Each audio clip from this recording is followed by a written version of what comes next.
Hi, I'm Julian Ricci with QSPN Live, and this evening we are here with Mr. Wayne Hale, write-in candidate for County Commissioner in Granite County, Montana, and Carolyn Bechard. She's also a new personality here at QSPN. We're introducing her this evening. Thank you. And we'd like to thank everybody for joining us, and thanks for hosting us, Wayne. You're welcome. And I guess we'll get into it. So Wayne, you're running for county commissioner, and I'll just start by saying that, I interviewed Wayne here, about a week ago? Right. About a week or so ago, and I gotta tell you, I was very impressed. Wayne has an amazing background working with people and working with industry, and my question prior to meeting with him was, what specifically at this point in your life would drive you to do this kind of thing? And after getting to know this man a little bit, I see the fit, and I think it's a great time for the folks to get a personal look at Mr. Hale, not specifically just his platform that he's running for, but the man himself. He's had some very interesting success in working with people and community over the years that makes him a good fit for particularly this particular job. Would you like to tell us? Yeah, I'll just give you a brief background on me and how I grew up. I grew up in Puyallup, Washington, on a farm, and worked there for from age 12 to age 20, and finally escaped and got to go to university at Western Washington University in Bellingham. Finished with a degree in chemistry and then followed up with a master's in business. And from there I jumped into the mining and metals business and worked in 5 different states and 6 different international locations, and worked from a supervisor all the way up, finishing my career out as a CEO.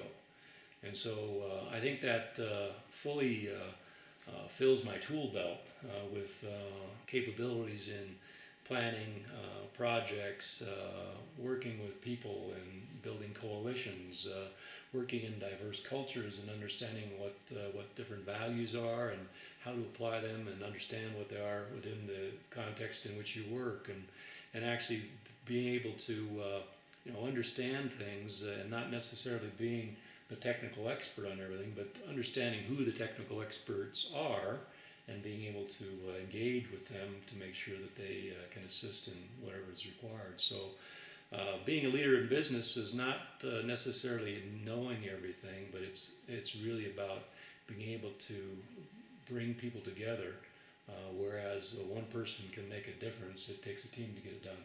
Nice. Right. Yeah. Right. Build your support group. Absolutely. Yeah. And so that's what I noticed in Granite County. I have recently retired and was not able to run in the primary, and because I was still fully employed. And so I then came back to Montana and listened to what people had to say about their concerns about what was going on with the commissioners and the commission. Mm-hmm. And they said, somebody has to do something about this. And I said, maybe I'm that somebody. And so I threw my hat in the ring as a write-in candidate, recognizing that I had an uphill battle. But I have been out engaging with people the old-fashioned way. I've been walking around drumming, knocking on doors and introducing myself. This last weekend I was in Maxville, walking along the street, stopping at every house, meeting people. Nice. And people were impressed. Yeah. One had said no one had ever done that, and particularly a commissioner candidate. Yeah. And so they were very thankful for that. So, but I do know I don't have that name recognition. My name will not be on the ballot, and therefore I have to work hard to remind people that when you see that blank space on the county commissioner ballot, you have to mark the box and write in Hale. Yeah. Wayne Hale. Wayne Hale. And it doesn't have to be exact, because when I registered as a candidate, I gave the registrar, a whole list of derivations of my name, from W just to H to Way to Hale to all kinds of things. So all you have to do is put something in, and it'll probably be right. You're right. So Okay, get it great. somewhat close, and if you don't remember the Right. name, you'll just remember the person. So, Exactly. Exactly. yeah, that's wonderful. One of the things that really impressed me about getting to know your history is how talented you've been in gathering a group of people and coordinating social skills among people, especially with the story of you in Russia and living there for 4 years, and able to take how many people were in this? 39,000 Russians, all 39. speaking Russian. 39,000 Russians that you were able to pull together and help them better their project there, and you learned Russian yourself. Yes, I did. Yeah, so it's good we're dealing with a smart a Well, smart person here. Just somebody that works hard. Right. And I found that I'm not the sharpest pencil in the box, but I can work hard and get things done with a focus that perhaps others are not able to bring to bear. And so when I went to Russia, I actually did not work for a U.S. company based in Russia, nor had a subsidiary in Russia. I actually worked for a Russian company. And therefore, the oligarch that owned the company, his desire was to bring that company to the London Stock Exchange. And so, of course, that required a lot of work in developing the programs and the transparency, and really working with the individuals at the various plants to develop structures and processes and procedures that met the international standards. And so it was very challenging to bring a former Soviet-based company to the international marketplace such that investors would want to invest in it. Right. Now you had told me in this process, in the way of getting to this success with it, is that you were able to work with the people and not to so much overpromise or try to over-deliver, but to more or less just give them, this is the way it is, this is where we're starting out, this is what we've got to work with, and this is our end goal. And you were able to bring those people together. And you even learned Russian yourself and learned how to Speak like a native. speak like a native and become a native. And Yeah. Well, as you can appreciate, there was a lot of suspicion of me when I came to work in the company because I was an outsider. So therefore I had to work very hard to understand what the norms and cultural requirements were.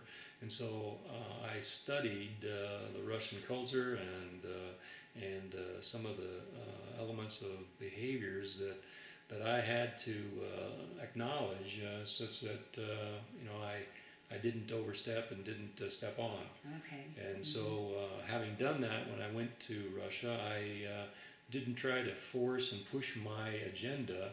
I listened to them, what their concerns were, how they did things, what their aspirations were. And so, with that, I then helped create through them a different future vision. And so I was not wanting to break the wall down. I was wanting to help them understand how we could go around the wall and make something different. And so it was all about working within the culture, creating a vision that they could embrace, and then release them to go on and get it. And that's the same thing we have in Granite County. I want people to understand there is a difference in how we can manage the county and demonstrate ethical values in regards to utilizing the tax dollars that everyone pays and developing the services and processes that they'd expect the commissioners to provide. And at the same time, in Russia and all the other locations that I've worked, communication was a foundational element in making sure that people understood what we were going to do, and then I could understand as well through bilateral communication that what their concerns and thoughts were. And so that's fundamental in the Granite County process as well, which is not evident where there isn't a sufficient communication from the commissioners. We have one meeting every week, which I attended today, but it's at the convenience of the commissioners, not at the convenience of the community. And so I would advocate, as a commissioner, that we would change the meetings such that they would be on behalf of people. When people want to meet, is it on the weekend, is it in the evening, is it twice a week, whatever's required to make sure that people understand and can participate.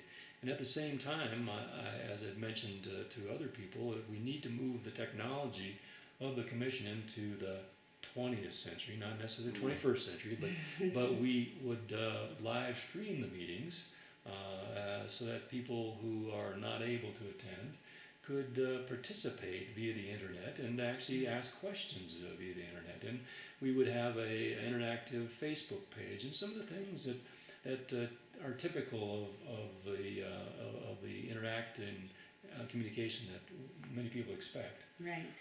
Whereas we don't have that. So communication is that foundation, and then finally this fiscal responsibility again in a business, whether it was in Russia or other places. All people had to understand what the budget was and why the money was allocated in various categories and what the requirements were, and being held to account and standing and delivering, and then having that review every quarter on how we were performing, what the forecast was. And that's not the case here in the county. The budget is not. Last comment was a discussion about how fiscal responsibility in business is important so that people understand the budgetary requirements and are held to account to those budget requirements. And there's a fulsome review of the behaviors that deliver that financial behavior and result. Whereas in the current aspects of the commission, a budget is developed. However, it's not a grassroots budget. It's more of a budget that's developed from the former previous budget with a bit of inflation. And it's not a transparent budget where the public has the opportunity to evaluate and review and ask questions. It's more about, there it is. If you got questions, come and see us. But again, as an example, as I said earlier, the commissioners are not available with enough frequency that people just can't take time off of their profession or jobs to go look at the budget and then have the engagement on Tuesday. So it's a process that needs to be improved so that people have to understand where their tax dollars go, and there has to be the ability to trace every dollar. Accountability. Absolutely. Yep, I like that. Yeah. And I appreciate your platform of not wanting to step in and recreate, but wanting to join the community to help create what they want. And I think that is huge. I think that is very unique.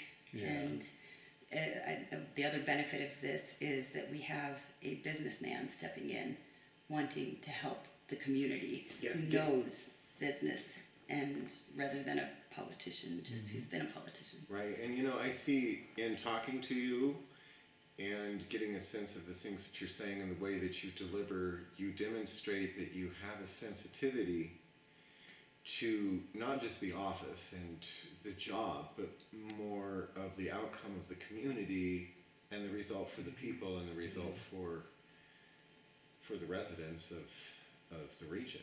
Right, and as I've told people who want to listen, is that I'm passionate about this and I want to do it.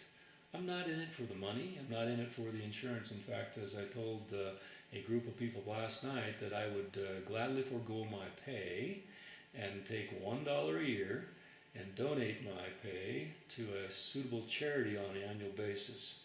And I don't think either one of my colleagues who's running against me would even suggest that for themselves, because they're not demonstrating the passion that I bring to the job. Right. I'm doing it because I'm so wedded to this community, so wedded to this county, and I want to bring my skill set and utilize it to help this county do better, to help the constituents feel better, and actually chart a path of not just an annual plan, but a 5-year goal plan where people can envision where we're going to be in 5 years' time in regards to roads, healthcare, economic development, childcare, and some of the other things that they have on their minds that I don't know, but I'll hear about. But then we can have these plans, and then we could track our progress rather than just talking about it annually and then bringing it up again the next year. So you're saying that Right. essentially what we should do is create a capital improvements plan. Well, Which- capital improvements plan is a segment of that where money would be allocated for capital improvement, whether it for infrastructure or whatnot. But more importantly, it would be developing a community and a county plan based on forum discussion with people and interested constituents on what they want to see in the community going forward. So you'd say identifying what the community or is interested in Right. based on what the community has to say about what it really wants. Exactly, and then some people will say, well, we've already done that, and nothing ever happened. Well, you can rest assured that I don't go into any type of exercise with an expectation that we're not going to complete it. We're going to invest the energy to do it and also get the feedback. We'll develop the plan, and we'll track ourselves on a quarterly basis on where we're at. And if we as commissioners are not doing our job, we can be held to account for not demonstrating the leadership to this planning exercise and direction. And so I always like to ask people to envision what the paper will say about Granite County or Peaburg or Drummond in, say, 3 to 5 years time. So let's just say 3 years because it's a little bit more,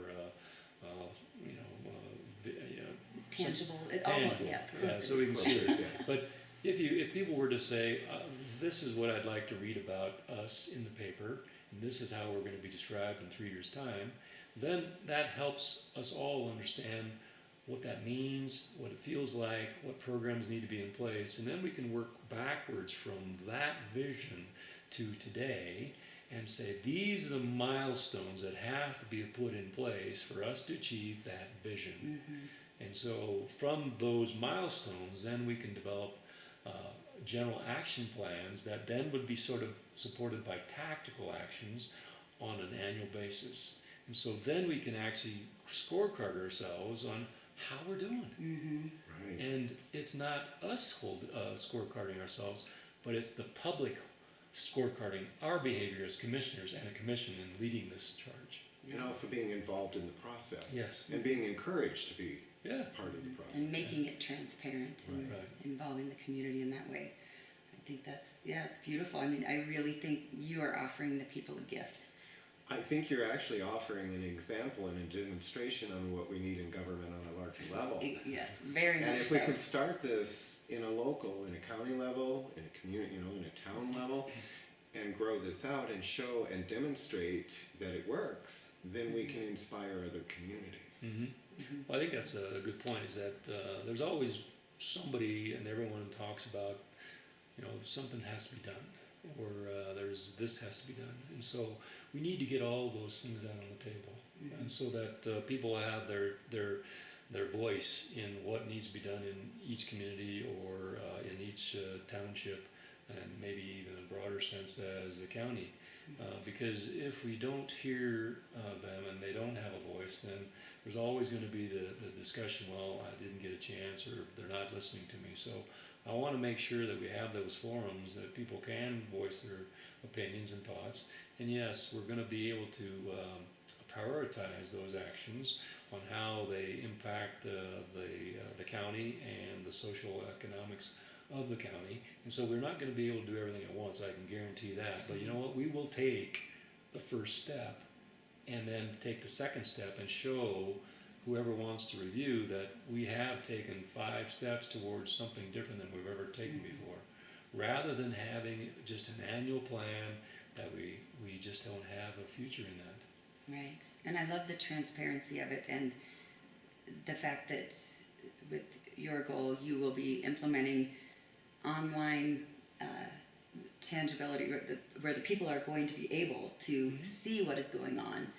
in government and in what the community wants. And it would also, in the way I'm seeing it, is it's educational to the public. At the same time, it's allowing the people to learn about their community and know what issues they have and share and what their neighbor has. Mm-hmm. And that Awesome. is a real way to improve something versus bits and pieces from areas, which has been in the past. Yeah. From what I hearing you say, that you're also talking about creating a comfortable environment for residents to step up and say, Right. hey, I have a voice, and I know I'm just one person, but you're showing the comfortability of being able to express whatever that particular opinion might be, and know that it's not falling on deaf Right. ears, and that there's genuine interest in exploring all ideas, all possibilities of improving our culture and our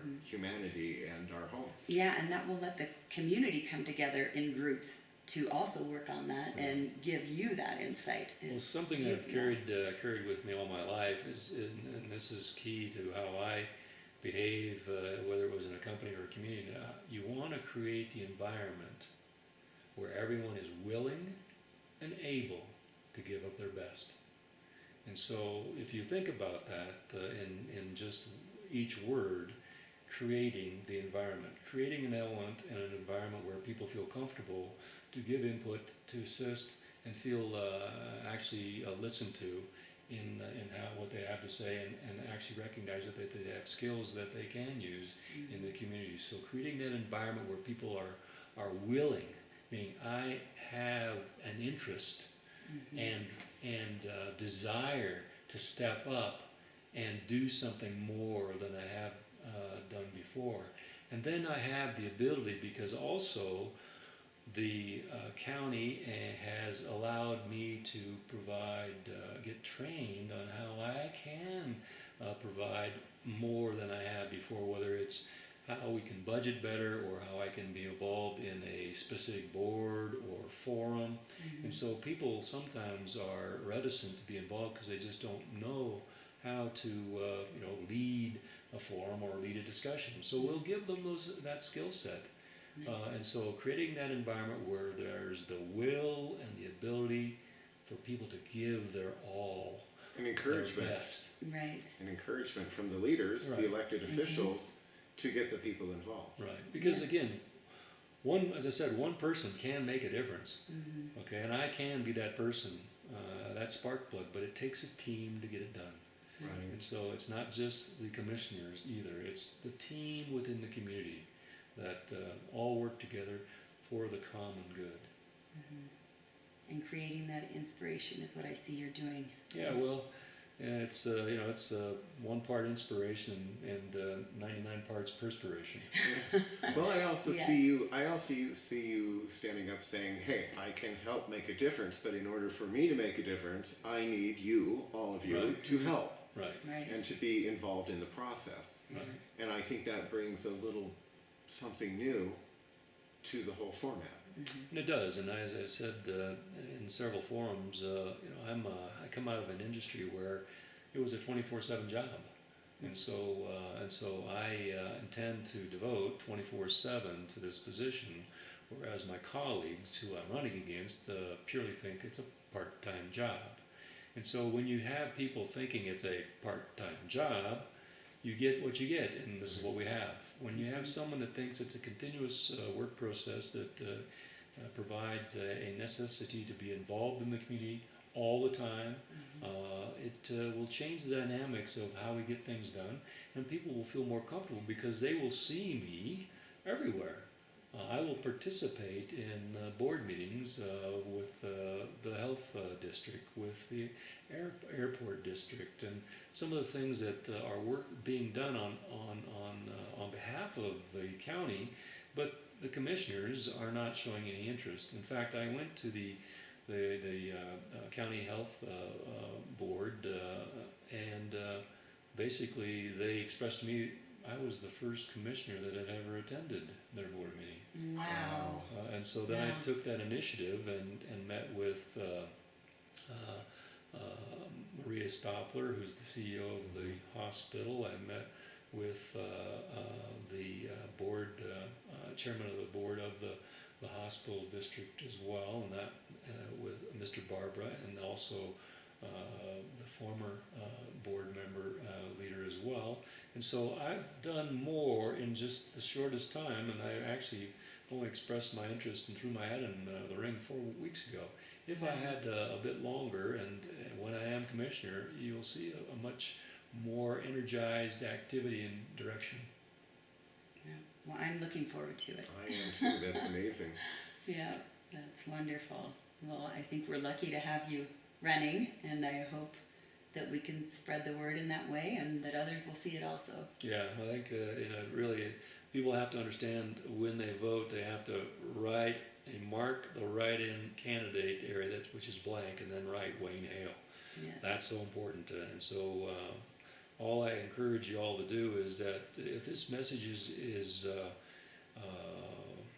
exciting and resonating to you, network on my behalf and tell your friends, tell your family that there's a guy out there that's different than the other candidates, but he's a write-in candidate, and you have to do something different on the ballot than just mark the names that are there. Mm-hmm. You have to mark the blank spot and then write in Wayne Hale. Mm-hmm. And so I'm taking that step and investing that energy to run as a write-in candidate, and I demand and request that you do the same and take that additional energy to write in Wayne Hale in the ballot box.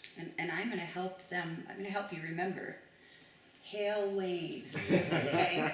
Well, even though it's the adverse, if they wrote it in that way, it would still go here's through. a funny story. I was in Phillipsburg the other day, and I was engaging with a couple people. I'm meeting them all the time, and they were talking about the commissioners and individuality, and then what the commission wasn't doing. And as I walked away, one of the fellows that I spoke with, he said, "Hey, give him Hale, give him Hale," and said, "There you go." So I will give them Hale. I will give them Wayne Hale. There you go. Awesome. I love it. Yep. Okay, that's great. Wonderful. Is there any last thing that you'd like to say before we wrap this up? Well, I just thank you for inviting me to meet with you, and then providing this as an opportunity to further my cause and further educate those people who are out there that don't know me, and so I seriously appreciate that, because that helps me get out there and win this election. Okay. Well, thank you. This has been Julian Ricci with QSBN Live and Carolyn Bechard and our candidate, Mr. Wayne Hale. And we thank you for being with us this evening. And make sure you go out and vote. Yeah. Help us give him Hale. Yeah. Give him Hale.